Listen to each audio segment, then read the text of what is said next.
my son picked up a gun and shot himself in the head.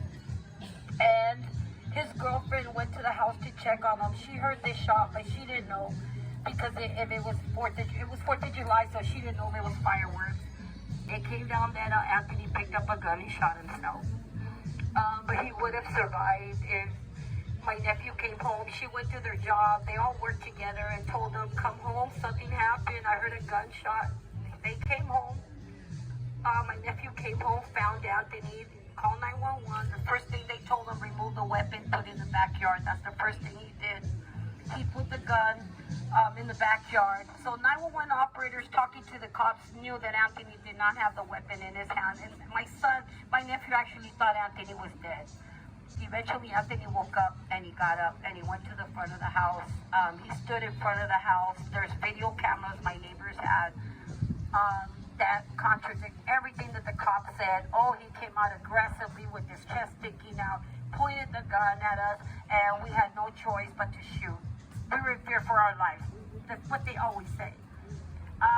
The video camera, I've never seen it, and I'll never see it, but my husband and my son saw it, and they said, Mom, they killed him, they murdered him. Anthony had nothing in his head. He was standing in front of the house holding his head where he had shot himself. You don't know when it happens.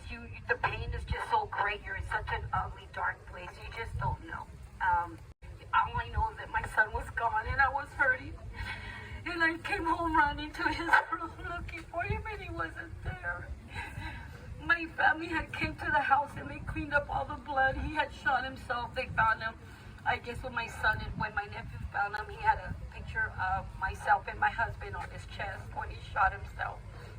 That told me how much he missed his family when we left. And later on, we found out we laid Anthony to rest July 15th, 2 weeks after he was killed. And our neighbor came and said, you need to do something. We saw everything. The cops came to our house and tried to get us to say that we saw him with a gun. And I told the cops, I saw guns. He goes, yeah, you saw him with the gun, right? My neighbor said, no. I saw all of you police officers pointing guns at him. He never had a gun in his hand. You're lying. And I'm not going to lie for you. Get out of my house. So they were going around the neighbors trying to get them to say that they saw Anthony with the gun, which was not true. The cameras clearly showed Anthony standing in front of the house, holding his head where he had shot himself. 2019, July 2nd, 2 days before Anthony's 4-year age anniversary, we were the first family to ever win in an officer-involved shooting against the San Jose Police Department. Yeah. It's victory, yes, but that's not what we want. Our families don't care about the money. I don't care. My husband told the judge, take your money. Give me my son back. At the very least, fire these cops. Fire them. If a jury found them liable of taking his life, why are they not put in handcuffs and taken to the back? If I would have taken your life, I would have been in prison for life right now. But because they're cops and they hold a badge, they get away with murder every single day. After they killed Anthony, they gave each other a high five, like a good kill. He was 18. He was just a kid trying to live life, trying to be a grown man. And they didn't care. Within 3 minutes, 20 seconds, they arrived at my house. My son was killed. He was dead. Thank you, Steve, for having these. We need this, guys. We really do. Even though it's hard reliving it and telling our stories over and over, we are their voices from here on. They silence them, but they didn't silence us. That's right. There's so many of us. This is nothing, guys, compared to how many families there is out there. Some of them just don't have it in them to fight, and they just stay away. They just don't. The pain is so great that, it kills us. Like Marissa said, so many families, so many moms, family members have died trying to fight, trying to do this.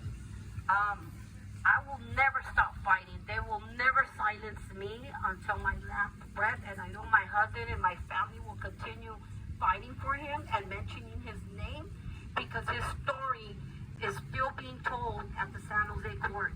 I heard from some of the probation officers, because we made history in his name, because we won, these officers sit there in court smirking like, you're not going to do nothing. we always win. Well, not this time you didn't. Not this time you didn't. And a lot of us, we have to settle because the pain, it's tiring. It's so hard to continue fighting and fighting, but we can't give up, guys. We need this. Marissa, Lori, Karen, all of us, we have a platform. You have voices of strength. Lori, justice for Josiah. There's so many of us. Let's use that to help each other out and continue. I know we all have our events that we do every year. Support one another. And if you're asking how can we help, show up to our events. Show up and support because we're louder and bigger crowds. And thank you guys so much for hearing us.